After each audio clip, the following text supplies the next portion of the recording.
বিয়ে হওয়া সত্ত্বেও পড়াশোনার জন্য স্বামীর থেকে দূরে থাকতে হচ্ছে, এদিকে টিচাররা অ্যাটেন্ডেন্সের মার্কস দেন না, এটা কি গুনাহ হচ্ছে? আমার জন্য কোনটা বেশি জরুরি, পড়াশোনা কি সংসার? আমাদের এই বোন উভয় সমস্যায় পড়েছেন, আল্লাহ তাআলা তাকে তার সমস্যা থেকে উত্তরণের পথ দেখিয়ে দিন। স্বামীর কাছে থাকতে গেলে, সংসার করতে গেলে টিচার অ্যাটেন্ডেন্স দিচ্ছেন না, আবার টিচারের কাছে অ্যাটেন্ডেন্স পেতে গেলে স্বামী অ্যাটেন্ডেন্স দিচ্ছেন না, জটিল সমস্যা। দেখুন, ইসলামী শরিয়ার যে আদেশ নিষেধগুলো, এগুলো আমাদের অনেক সময় ভালো লাগে না, আমাদের অনেক সময় মনে ধরে না, কিন্তু বাস্তবতা হলো ইসলামী শরিয়া এসেছেই মানুষের কল্যাণে। আল্লাহ বলেছেন শারাআ লাকুম মিনাদ-দীনি মা ওয়াসা বিহি নূহান ইলা আখিরিল আয়া। আল্লাহ যে শরীয়ত দিয়েছেন এটা লাকুম, মুফাসসিররা বলেছেন এ লাকুম আই লিইনতিফাইকুম, তোমাদের উপকারের জন্যই আল্লাহ শরীয়ত দিয়েছেন। অতএব শরীয়তের কোনো বিধান আমার বুঝে না আসলেও বুঝতে হবে যে এটা তিতা ঔষধের মতো, আমার জন্য কল্যাণকর।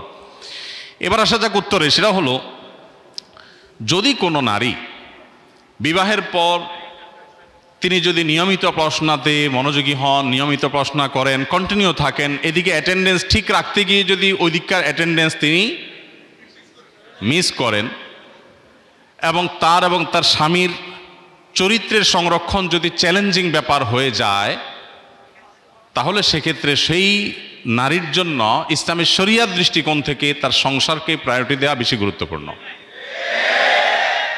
একটা অপ্রিয় মাসআলা দিয়েছি আমি, অপ্রিয় মাসআলা, অজনপ্রিয় মাসআলা, কিন্তু শরীয়তের নির্দেশ না এটা। আমার জন্য উচ্চতর জ্ঞান অর্জন করাকে শরীয়ত ফরজ না করলেও বিবাহ হয়ে গেলে আমার সাংসারিক জীবন যাতে ক্ষতিগ্রস্ত না হয় সেটা আমার জন্য কিন্তু ফরজ। এই যে প্রায়োরিটি, এটা বুঝতে পারাটা গুরুত্বপূর্ণ। কিন্তু এর মানে কিন্তু এটা না যে আমি বলছি যে একজন নারী তিনি ইসলামিক জ্ঞান অর্জন করবে না বা জাগতিক জ্ঞান অর্জন করবে না, আমি সেটা বলছি না। আমি বলছি আপনি যখন দুই নৌকা পা দিয়ে দিয়েছেন, আপনাকে যে কোনো একটা নির্বাচন যদি করতে হয় তাহলে অবশ্যই আপনি সংসারের নৌকা ছেড়ে অন্য নৌকা আপনি উঠতে পারেন না। এটা হলো যদি আপনি দুই নৌকার কোনো একটা আপনাকে বাছাই করতে হয়। তবে এই পরিস্থিতি খুব রেয়ার কেস, খুব অল্প ক্ষেত্রেই হবে, বেশিরভাগ ক্ষেত্রেই সমন্বয় সাধন করা সম্ভব। আপনি সমন্বয় সাধন করার জন্য আপ্রাণ চেষ্টা করলে সেটা অসম্ভব নয়। যদি সমন্বয় সাধন করতে পারেন সেটা সবচেয়ে উত্তম, যে আপনি যদি পর্দা প্রশিদের সাথে আপনার জ্ঞান অর্জনকেও ঠিক রাখলেন, সংসারকেও ঠিক রাখতে পারলেন, তাহলে সেটা হবে সবচাইতে উত্তম। এবং সেটা চেষ্টা করলে খুব বেশি কঠিন কোনো বিষয় নয়, ব্যালেন্স করা অনেকখানি সম্ভব হতে পারে। এরপরে প্রশ্ন হলো, আমি সদ্য বিবাহিত, আমি আলহামদুলিল্লাহ রাগী বা জেদি নই, সবসময় সবর করার চেষ্টা করি, কিন্তু আমার স্বামী জেদি ও রাগী হওয়ার কারণে আমাদের মধ্যে সমস্যা লেগেই থাকে, কথা বন্ধ হয়ে যায়, আবার তার কিছু ব্যবহারে কষ্ট পেলেও সবর করা কষ্ট হয়ে যায়, এক্ষেত্রে করণীয় কি? দেখুন, আমাদের দাম্পত্য জীবনে সুখের মূল চাবিকাঠি হলো সবর এবং শুকর। দাম্পত্য জীবনে সুখের মূল চাবিকাঠি কি? সবর এবং ধৈর্য এবং কৃতজ্ঞতা। এই দুটি গুণ যদি না থাকে দুজনের কোনো একজনের মধ্যে, তাহলে দাম্পত্য জীবনে সুখ শান্তি পাওয়া অলমোস্ট অসম্ভবের মতো, কঠিন একটি বিষয়। নবী করিম সাল্লাল্লাহু আলাইহি সাল্লামের দাম্পত্য জীবনে এমন অনেক ঘটনা ঘটেছে যে ঘটনাগুলোর কারণে মন খারাপ হওয়ার কথা ছিল।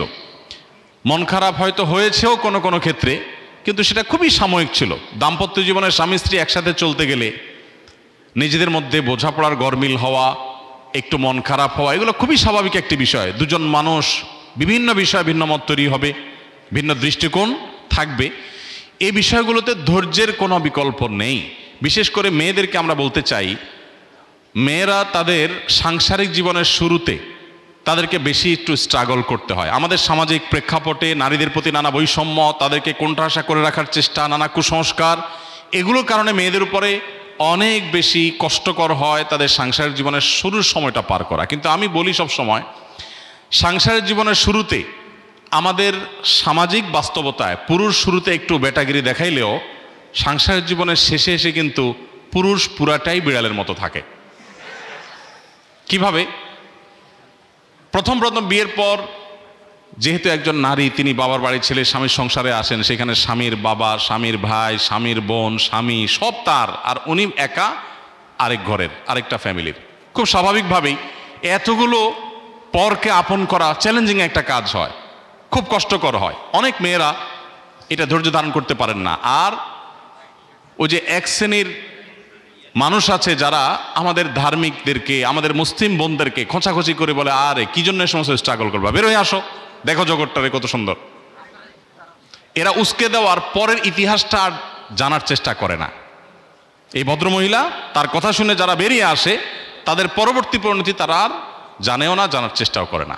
এর বিপরীতে যারা কষ্ট করে টিকে থাকে, যারা কষ্ট করে ধৈর্য ধারণ করে, সবর করে, নদীর কিনারাতে যে বড় বড় ঢেউ, এটা দেখে ভেতরে ঢুকতে যারা ভয় পায় না, সাহস করে এগিয়ে যায়, একটা পর্যায়ে তাদের এই কষ্টটা থাকে না। কখন কষ্ট থাকে না?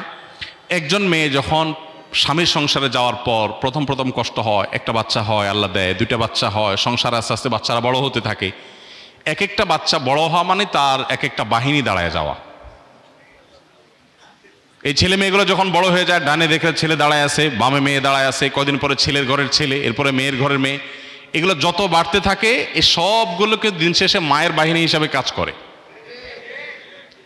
বাবা বেচারা তখন সোফার এক কোণায় চুপচাপ বসে থাকে।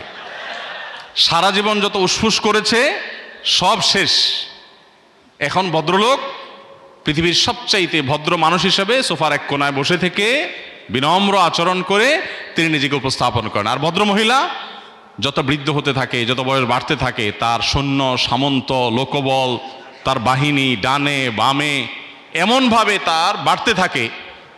এরপরে পুরুষ এক কথার বেশি দুই কথা বললে বলে, তুমি মসজিদ থেকে আজকে এত তাড়াতাড়ি কেন আসছো? মুয়াজ্জিন সাহেব বের করে দিছে। বেশি কথা চলে না, এটা কিন্তু বাস্তবতা। এই জন্য বোনদেরকে বলতে চাই, সাংসারিক জীবনে শুরুতে শুধু বোনদের কেন, ভাইদের জন্য একই কথা প্রযোজ্য। সাংসারিক জীবনে দুজন দুজনের সাথে প্রথমে অনেক ঝামেলা তৈরি হয়, সবর করে টিকতে হয়। একটা সময় আল্লাহ তাআলা সুদিন দেন। আর যারা অধৈর্য হয়ে যান, তাদের সে সৌভাগ্যটা হয় না। ইসলামী দৃষ্টিতে একজন মুসলিম নারীর ক্যারিয়ার কি হতে পারে? একজন মুসলিম নারী কোরআনের নির্দেশনা আলোকে মূলত তিনি মুসলিম সমাজের পুরো ভেতর সাইডটা দেখাশোনা করবেন। অর্থাৎ স্বরাষ্ট্র ডিপার্টমেন্টটা পরিপূর্ণভাবে ট্যাকেল দিবেন একজন নারী। একটা রাষ্ট্রের সবচেয়ে গুরুত্বপূর্ণ ডিপার্টমেন্টের নাম কি? স্বরাষ্ট্র ডিপার্টমেন্ট। স্বরাষ্ট্র বিভাগের চাইতে গুরুত্বপূর্ণ কোনো বিভাগ থাকে দেশে? সাধারণত দেশের সবচেয়ে গুরুত্বপূর্ণ বিভাগগুলোর মধ্যে একেবারে শীর্ষে থাকে কোনটা? স্বরাষ্ট্র। আল্লাহ সুবহানাহু ওয়া তাআলা বলেছেন, ওয়াকারনা ফি বুয়ুতিকুন্না, নারীরা স্বরাষ্ট্র ডিপার্টমেন্টটা দেখবেন, দেখভাল করবেন। এবং তারা মূলত ডাক্তার, ইঞ্জিনিয়ার, গবেষক, আলেম, দায়ী, শাসক, রাজনীতিকের জন্ম দিবেন এবং তাদেরকে গড়ে তুলবেন।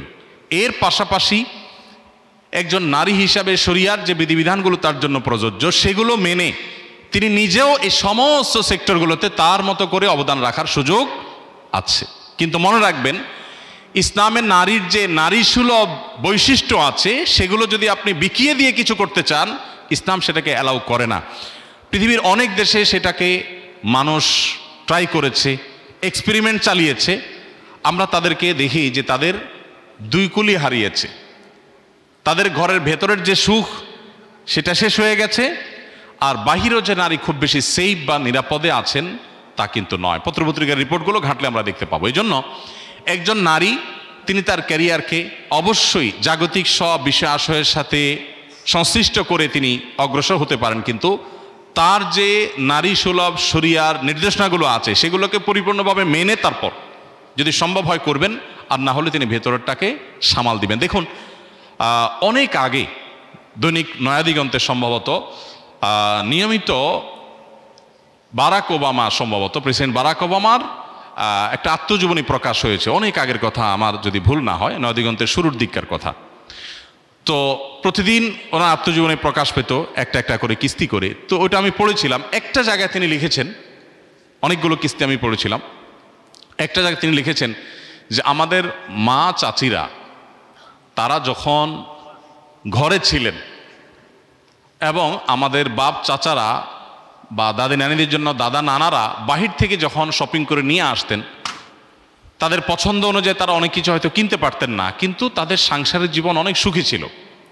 এখন আমাদের স্ত্রী, আমাদের সময়ের যারা, তারা মার্কেটে যে মন মতো শপিং মল ঘুরে নিয়ে আসে, আমরা শুধু কার্ডটা পাঞ্চ করে বের হয়ে চলে আসি। এরপরও আমরা সংসারের জীবনে তাদের মতো সুখী না। এই বাস্তবতা কি আমরা কি অস্বীকার করতে পারবো?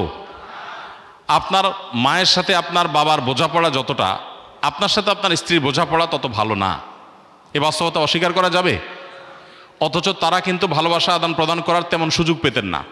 বিশেষ করে গ্রামে যারা বেড়ে উঠেছেন, সেই ভোরে বেচারা পুরুষ বের হয়ে গেছে, রাতে বাসায় ফিরেছেন, এসার পরে খাওয়া দাওয়া হয়েছে, সবাই যার যার কক্ষে গেছে, তারপর স্ত্রীর চেহারাটা তাও দেখতে পারছে কিনা সন্দেহ।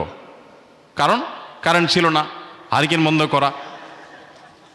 আর এখন সুবহানাল্লাহ, আপনি বিয়ে করেছেন, আপনার স্ত্রীর সাথে আপনি হোয়াটসঅ্যাপে তাকে ভালোবাসার মেসেজ পাঠাচ্ছেন, মেসেঞ্জারে পাঠাচ্ছেন, মোবাইলে কল করছেন, ভিডিও কল করছেন, বাহিরে যাচ্ছেন, ভেতরে থাকছেন, কাপড় চোপড় একটা জায়গায় 5টা কিনে দিচ্ছেন, চাইনিজ তো খাওয়াচ্ছেন, থাই খাওয়াচ্ছেন, ইন্ডিয়ান খাওয়াচ্ছেন। এত কাহিনী করার পরও ভালোবাসা যেন কোনোভাবে জমে না। এই জন্য আমি বলি, এখনকার যে প্রজন্ম, আমাদের ভালোবাসাগুলো সব হলো মেড ইন চায়না। আর আমাদের বাপ চাচাদের যে ভালোবাসা ছিল, সেটা আসলে মেড ইন জাপান, খুব স্ট্রং। তো এই কথা বলার উদ্দেশ্য হলো যে একজন নারী, একজন মা, তিনি যদি মনে করেন যে না, আমি ওয়েস্টার্ন কালচার দ্বারা প্রভাবিত হয়ে যা খুশি তা করব, তাহলে তাদের মতো আম এবং ছালা দুইটাই হারাইতে হবে। তারা দুইটাই হারিয়েছে। আমাদের মা বোনদের ঠিক করতে হবে যে আমি ইসলামী শরিয়া দ্বারায় পরিচালিত হব কিনা। আপনি যদি ইসলামী শরিয়া দ্বারা পরিচালিত হয়ে ডাক্তার হন, ইঞ্জিনিয়ার হন, ইসলাম আপনাকে অবশ্যই অ্যাপ্রিসিয়েট করবে। আবার বলছি, আমাদের সংস্কৃতি এটা আমাদেরকে ধারণ করতে হবে, কিন্তু দুঃখজনক যে আমরা অন্যদের সংস্কৃতিকে ধারণ করছি।